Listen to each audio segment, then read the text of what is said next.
चलिए आज आपको एक स्टोरी सुनाती हूँ। जो स्टोरी टेलर या राइटर होता है ना, उसका मुख्य उद्देश्य ही होता है कि लोगों तक वास्तविक जो नॉलेज है वो पहुँचाई जाए।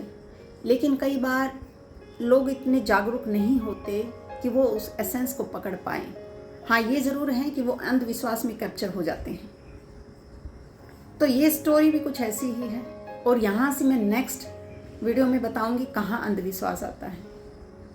राजा को चेतावनी मिली थी कि राजा की मृत्यु होगी एक सांप के काटने के द्वारा, और 3 चांस होंगे, या तो राजा गया या सांप। फिर राजा ने अनाउंसमेंट कर दी पूरे स्टेट में कि जो भी राजा को तरकीब देगा उसे मन चाहा इनाम देंगे राजा। तब एक किसान जिसकी फटी हालत में कपड़े थे वो राजा के पास आया। उसने कहा कि वो अपनी राय देंगे। पहले तो राजा को विश्वास नहीं हुआ, फिर कहा ठीक है बताइए। उन्होंने कहा मैं 3 राय दूंगा, लेकिन हर राय के साथ मैं 1 लाख असरफिया लूँगा।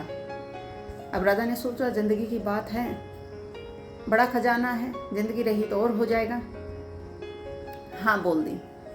तो पहली राय थी कि महल में जगह जगह पर दूध रखा जाए। ऐसा किया गया।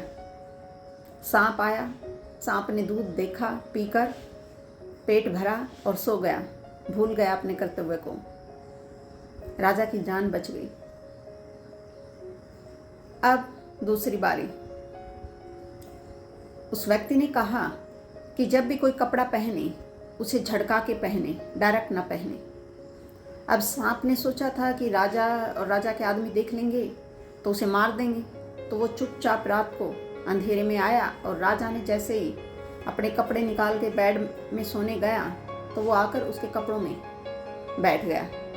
अब सुबह राजा जब उठे तो उन्हें वो एडवाइजर की बात याद थी कि कपड़े झाड़ कर पहनने हैं।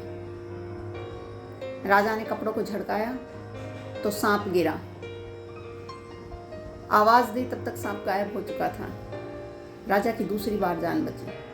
तीसरी बार उस व्यक्ति को फिर से बुलाया गया।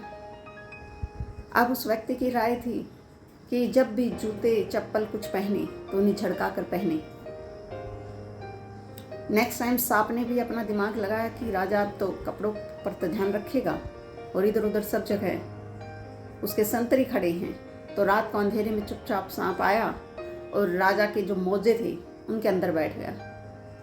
सुबह जब राजा उठे तो उन्होंने वो बात याद रखी और जैसे ही अपने मोजों को उठाकर झाड़ने लगा तो सांप गिरा, और इस तरह राजा की जान बच गई। और फाइनली सांप को अपने जीवन से हाथ धोना पड़ा। ये थी स्टोरी। अब इस स्टोरी से सुपरस्टिशन कहाँ फैलता है, इस तरह की स्टोरियों से, वो मैं आपको नेक्स्ट वीडियो में बताऊंगी।